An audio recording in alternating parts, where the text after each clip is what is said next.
I walk a straight line, shackled and chained. Oh, gruesome Gertie is calling my name. There is no mercy in this penitentiary. Just ask the Hillstring Gang or Angola 3. I'm here for life, I'm here to die. Inside these walls, inside the wire. And when the wolf cries, I know it's over. Oh, bloody Angola. Oh, bloody Angola.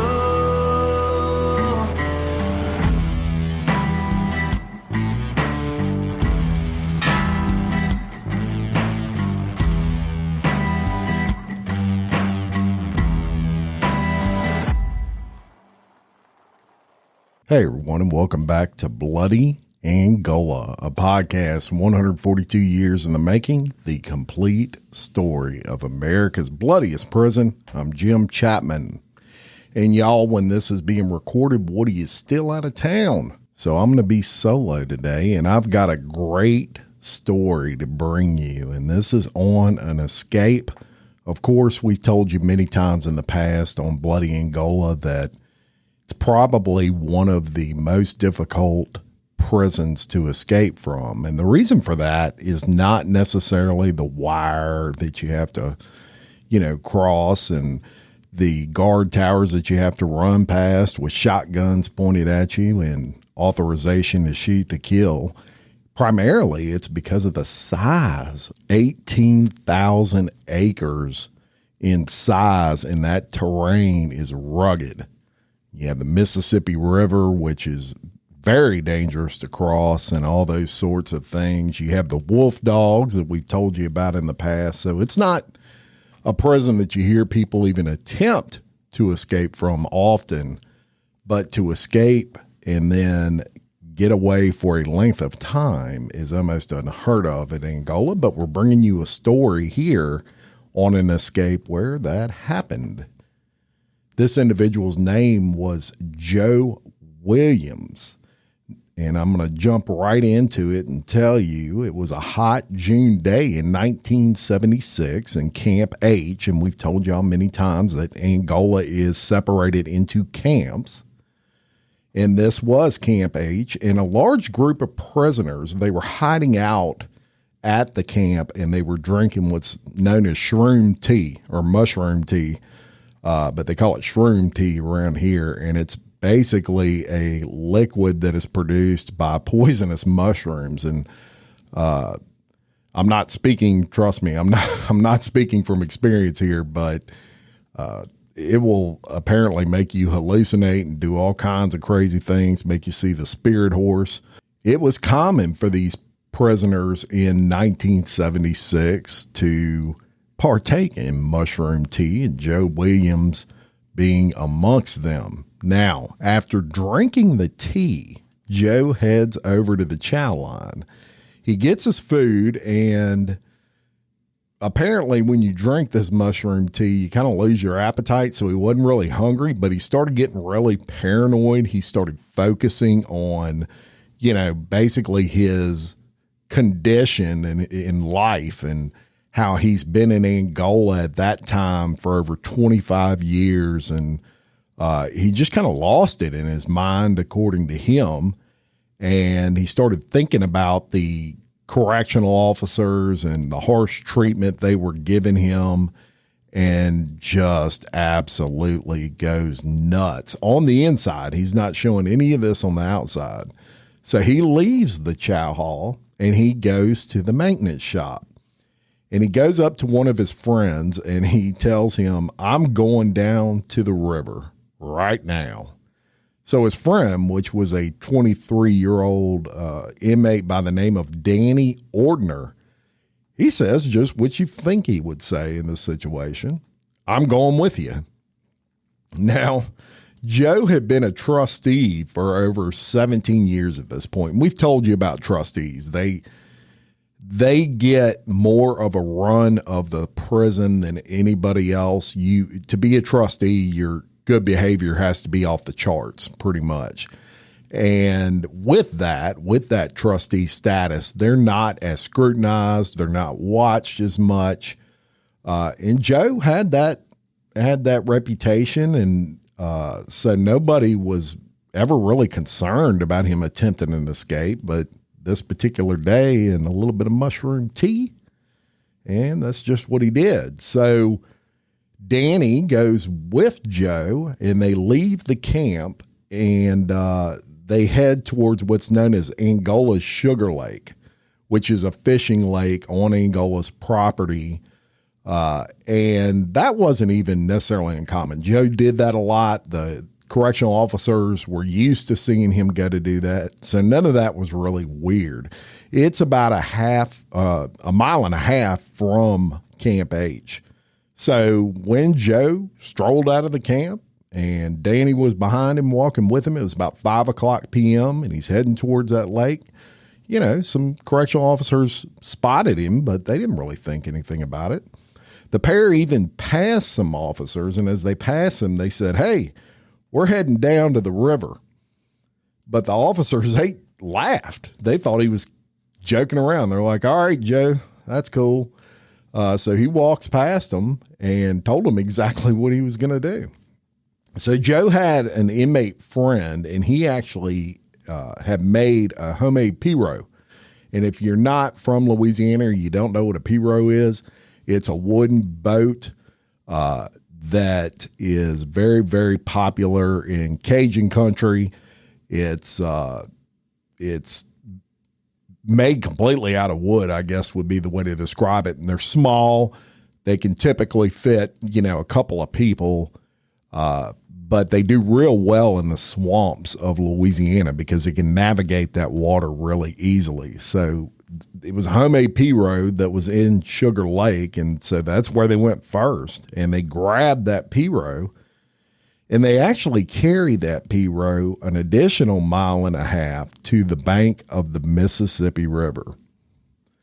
Now, when they put that boat in the water, it was dusk. It was just starting to get dark. Nobody had noticed that Joe was escaping just yet, but they wouldn't notice later on when they started doing counts and he still wasn't back from where they thought he went, which was Sugar Lake. So Ross Maggio, he was the warden at Angola at this time, and he said later on after this incident that the pair had traveled by night down the river and would pull the boat out of the water and carry it along the river's edge during the day. So their plan, they knew that during the day, that's when the waterways would be being searched and you could be seen very easily by the chase team. And they were smart about it. They would only go down that river at night because it would be pitch black, y'all. You couldn't see anything. So that was, and during the day, they would stay along the bank and just kind of carry the boat with them in the brush and things like that, or just on the outskirts of the woods where they could hide if they saw anybody. And Ross Maggio, the warden at that time, also mentioned that it was a miracle that they didn't drown traveling that waterway, the Mississippi River, at night like that. Look, the Mississippi River is no joke. Not only do you have problems with, sticks in the water and hazards in the water, things that people dumped in the water likely, but you also have an issue of like undertow and things like that. That river can get choppy in spots, very choppy in spots. So if you can't see it, there's a high chance that you might end up in the water and drown. It was really surprising that didn't happen in their case. They even found, the chase team, a spot while they were searching for these two individuals that showed evidence that the boat had flipped over in the water and they had a struggle to make it to a sandbar. They probably found some stuff under the water in the river that indicated somebody had tipped over. Now, Ross Maggio, the warden, said that Joe was not a typical escapee, that he knew how to survive in the outdoors, and the chase team knew they had their work cut out for them. Well, Maggio was correct. That chase actually lasted several days, 4 days to be exact. When most inmates that escape from Angola and they activate the chase team, they're caught just in a matter of hours. So one night during this chase, it was about 3:00 a.m. Maggio and the chase team had finally called it a day for all intents and purposes, even though it was in the middle of the night, and they were preparing to bed down on the levee. One of the chase team members, a guy by the name of Bobby Olivo, was staring out into the darkness of the Mississippi River, and they had a tugboat out there, and the tugboat flashed its beam just across the water, as those tugboats will do at night, to make sure there's no hazards in the way. And that light hits an empty boat floating in the river, and Bobby Olivo sees this. So Bobby screams out for the chase team, and he says, "Hey, I see a boat in the Mississippi River right now." And the boat was close enough where they could get into the water from the bank and just kind of shimmy their ways over to the boat and pull it to the bank. And sure enough, that was the Piro that they had been looking for. Now, by the next day, the chase had extended all the way to just a couple of miles outside the city limits of Baton Rouge. And Baton Rouge is roughly about 60 miles from Angola. So they had been tracking them almost 60 miles. That's crazy, y'all. So on the banks of the river, chase team member Major Burt Dixon was standing on the west bank of that river. And again, that's just a few miles outside of Baton Rouge by this point, and he spots both fugitives on the east bank of the river. And it looked like they were celebrating. They were like splashing in the water, high-fiving each other, all this stuff. They hadn't even noticed the chase team close by, and they thought they had made it. They figured if they made it to Baton Rouge, that the chase team would start backtracking, not believing they could have made it that far. So Major Dixon, he radios for a boat, and it comes up, and he and some other chase team members take off after the pair of convicts. Now, during this time, the warden, Maggio, was on site, and he radioed also for a boat, but it hadn't arrived yet. He was waiting for that boat. The two convicts see the first boat coming, and they take off running. Now, it's important to note the chase team had orders to shoot to kill. I mean, these are escaped murderers, right? So if you see them, shoot them to kill them. And while they were firing at these inmates as they started running, they give them the get down. We see you, get down on the ground. If they take off running, they have every right to shoot to kill. Both of those inmates run into the woods that surround the river, literally with bullets flying past their head. Now, Maggio, the warden, he's still on that bank, and he's getting frustrated. He wants to get into the chase, right? So he tells his deputy warden, get in the truck. They jump in the truck, and they speed off towards the Mississippi River Bridge. The Mississippi River Bridge was the only place where you could cross and get to that east side of the Mississippi River without having a boat. So they cross, and they get to the east side of the river. And when they get to the other side, they head out on foot. They get out the truck. They just take off running in the direction of where they thought the pair was headed, and hoping they would head them off. And that's exactly what happened. They run right into both fugitives, and they were squatted down, and they were hiding in some bushes. Now, Maggio recalled later that the first thing that Joe said to him as he stepped out of the bushes was, get this, "Hey, boss, do you have my heart pills? I think I'm about to have a heart attack." I bet he was. And Warden Maggio actually told him, or responded to him, and said, "Joe, You've been running for 4 days. If you ain't had a heart attack by now, you ain't going to have a heart attack. And just amazing that they had gotten away for 4 days with the chase team behind them, but they did eventually catch them. So they get caught and they get, of course, brought back to Angola, and now they've got escape charges, and that's a whole different deal, and we'll kind of get into that. But you may wonder, what did Joe Williams do to end up in the bloodiest prison in America? Well, Joe was from one of Louisiana's oldest parishes, and it's known as Lafourche Parish. And Lafourche is Cajun French for fork. And the parish actually got its name because of a fork in the Mississippi River that runs the length of that parish. It's also, interestingly enough, known as having the longest line village in Louisiana. Lafourche Parish has 65 miles of farms and houses that run in almost a straight line fronting Bayou Lafourche. Just a beautiful when you look at it.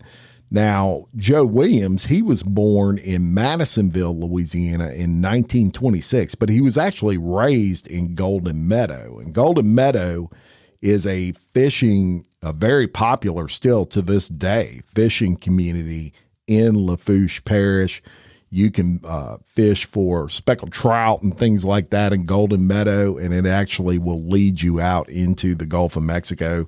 There's a lot of brackish water there. Just a really good spot for fishing, even to this day.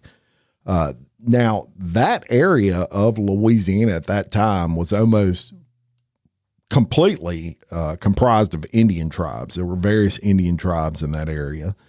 And Williams, he was actually born half Indian and half Cajun French. And, you know, when you're mixed blood at that time, it was very common to get ostracized, and he was ostracized a lot as a young man and looked down on for his mixed heritage. And it was a confrontation over this very thing that led him to Angola, according to Joe. He said that he was called a racial slur at a bar, and when he commenced to fighting the man who called him the racial slur, the man picked up a beer bottle, broke it, and swung it at Joe. And Joe was packing a knife, and he actually pulled the knife out and stabbed the man 7 times. Now, the man lived, but Joe received a 5-year sentence for aggravated battery. And I would imagine you may be saying, well, he stabbed the guy 7 times. That should be attempted murder.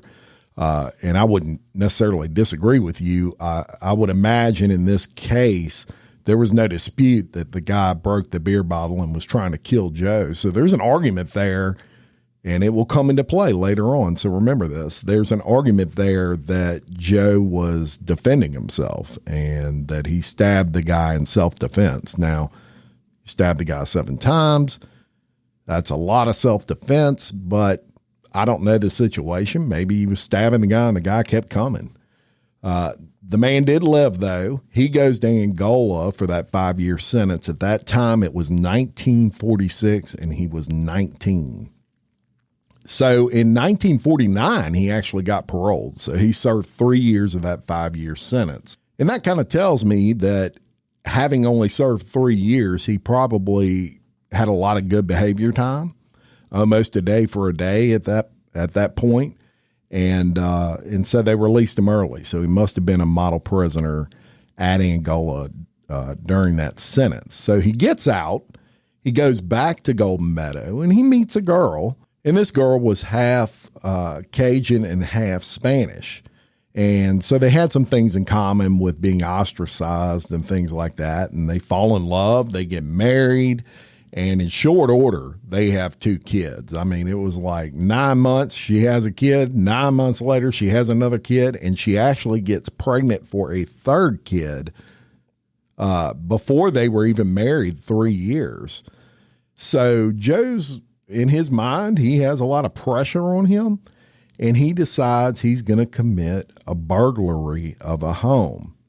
He becomes desperate for money, and during this middle of the night burglary, a woman wakes up. She catches him in the act. He claims he panicked, and he ends up killing her. And sure enough, he's back to Angola. The issue this time is he got a life sentence, not only for the murder, but also the fact that he was on parole at the time he committed this murder.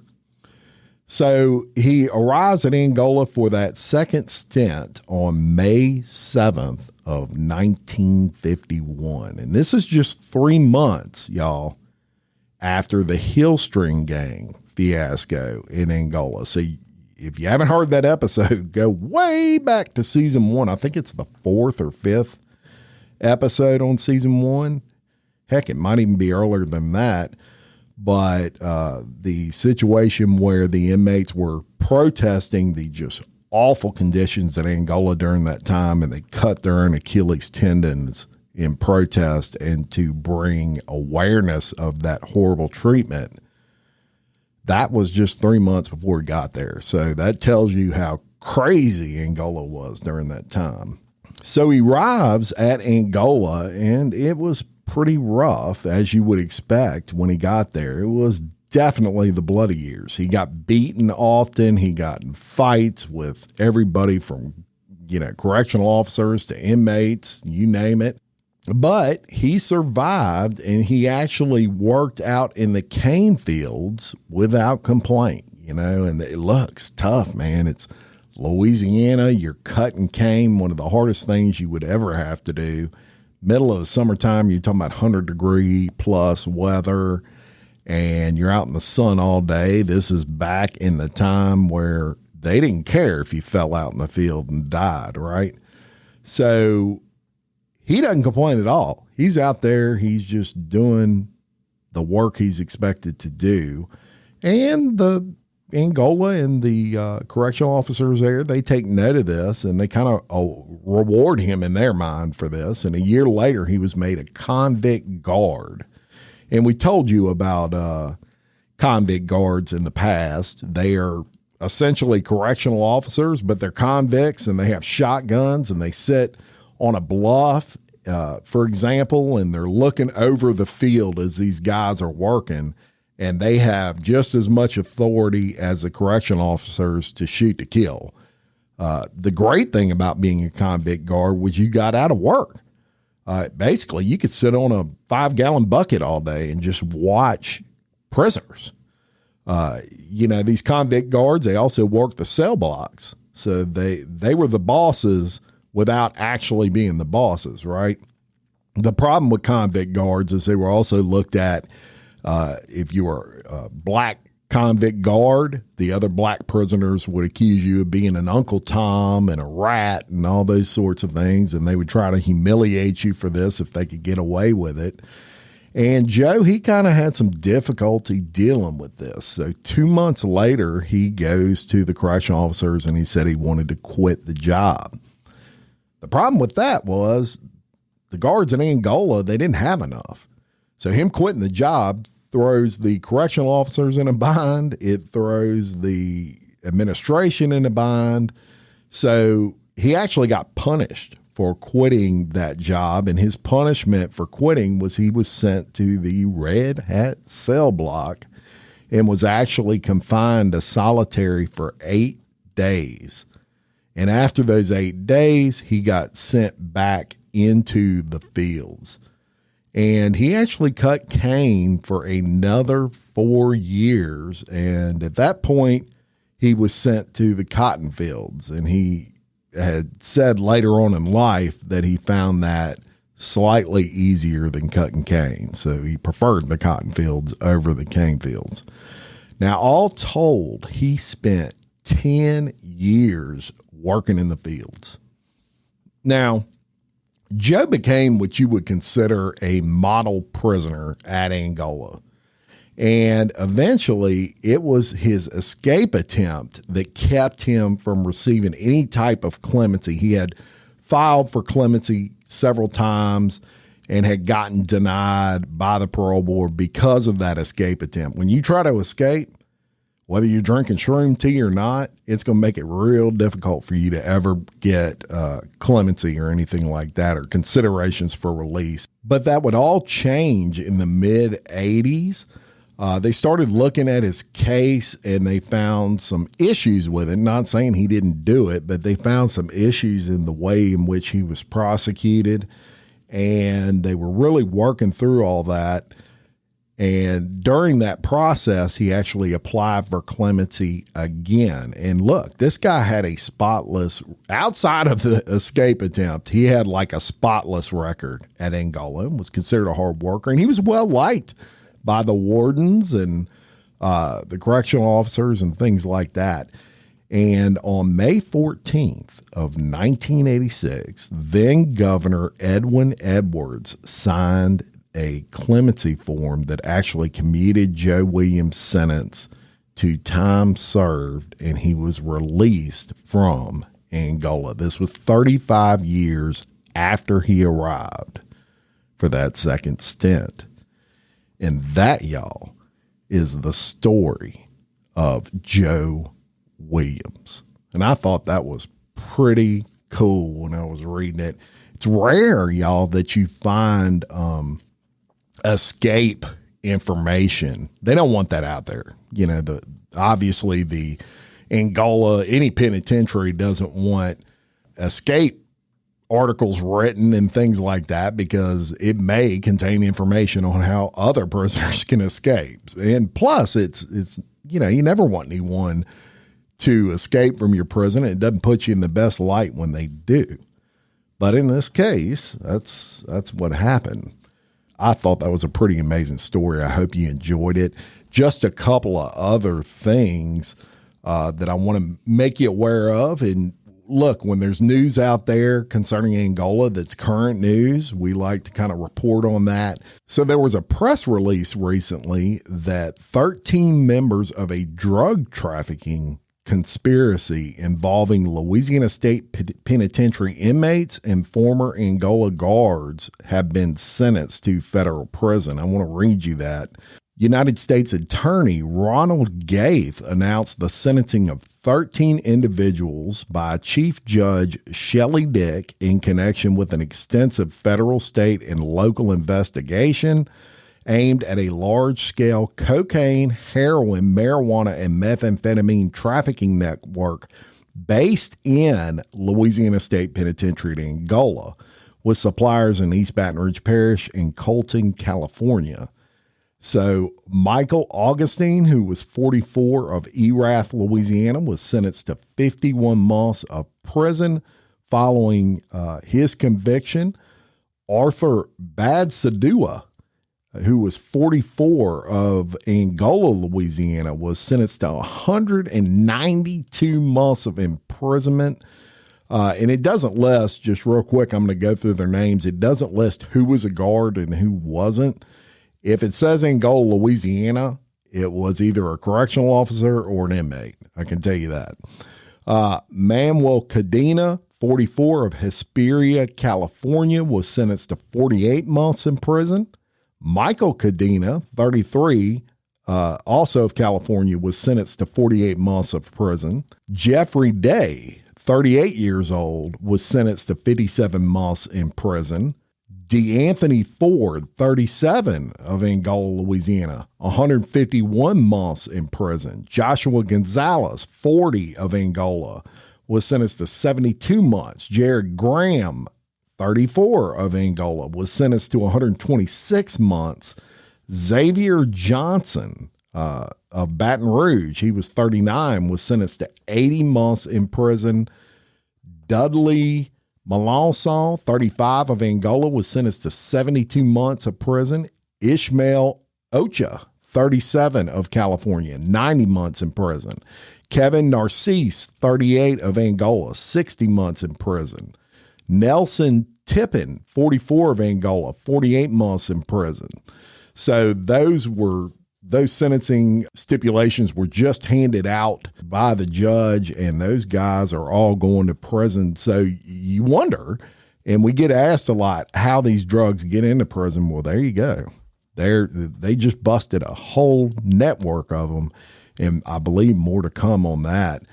And I found while I was digging for this, I actually came up with another interesting article. I'm just going to read you real quick. It's not long, but it talks about a Washington Parish jail and a smuggling scheme of contraband that I found interesting. And they issued arrest warrants in this situation. And this just occurred. And I'm going to read you the article. This is out of Franklin, Louisiana. A Louisiana convicted murderer, a fellow inmate, and 3 accomplices have been implicated in schemes to smuggle contraband, narcotics, and a cell phone into the Washington Parish jail.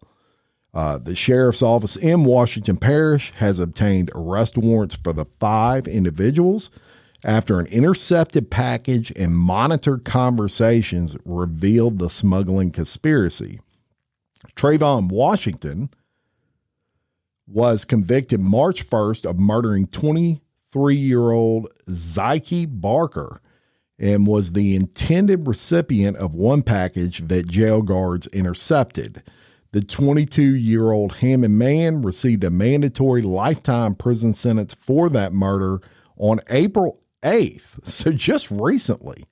And he has yet to be transferred to Louisiana State Penitentiary in Angola, and he's already getting in a shit pile of trouble. According to the sheriff's office, a woman identified as Mercedes Watkins brought a package into the jail intended for Washington earlier in the month. Guards, suspicious of its contents, found it contained 4 bags of Doritos, 3 of which concealed bags of marijuana, and it was 1.7 ounces total of marijuana.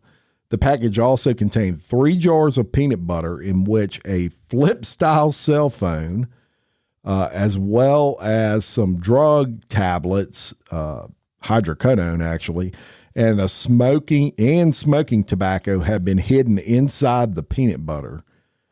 Man, they will think of anything. The agency said a meticulous review of communications between Washington and Watkins uncovered multiple instances of discussions regarding the introduction of contraband into the jail. They said an arrest warrant has been issued for Watkins, and the introduction of contraband into a penal facility is the charge, as well as illegal distribution of a controlled substance.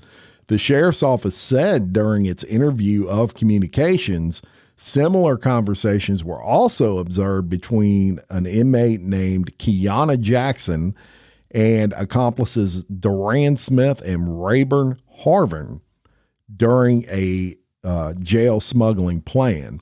The agency said warrants have been issued for those 3 and Washington, of course, regarding their involvement.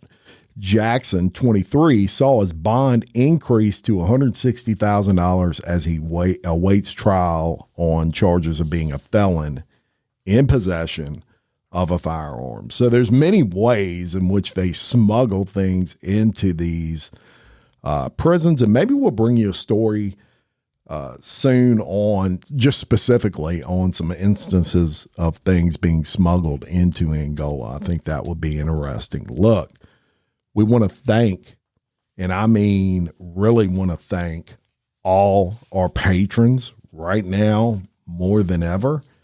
I want all of y'all to get ready because we are about to apply a ton of focus on our patron page. You'll get more bonus content than ever before. We're also considering instituting some new perks for our members.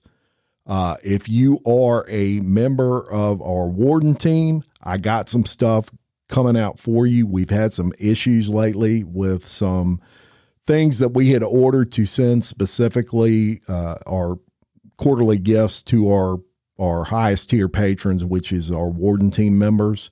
You have to be a warden team member to receive these now. There's certain tiers, and it's that highest tier that gets those quarterly gifts. But I promise you, I'm about to start sending some out. Thank God I've got all these issues with some suppliers out of the way. Now, to our patrons, plain and simple, were it not for you, you wouldn't be hearing this episode right now. I cannot stress that enough. Woody and I absolutely love each and every one of you. You mean the world to us. And right now, more than ever, we need you. And we're going to bring you the best content you've ever heard in your life. I promise you. But we can't thank you enough for your support. You're why we exist. And we are forever grateful. So thank you so much. And I promise you, Woody is going to be back on the next episode. This was just recorded before he was back in town. So until next time, I'm Jim Chapman. For Woody Everton, we're your host of Bloody Angola, a podcast 142 years in the making, the complete story of America's bloodiest prison. Peace.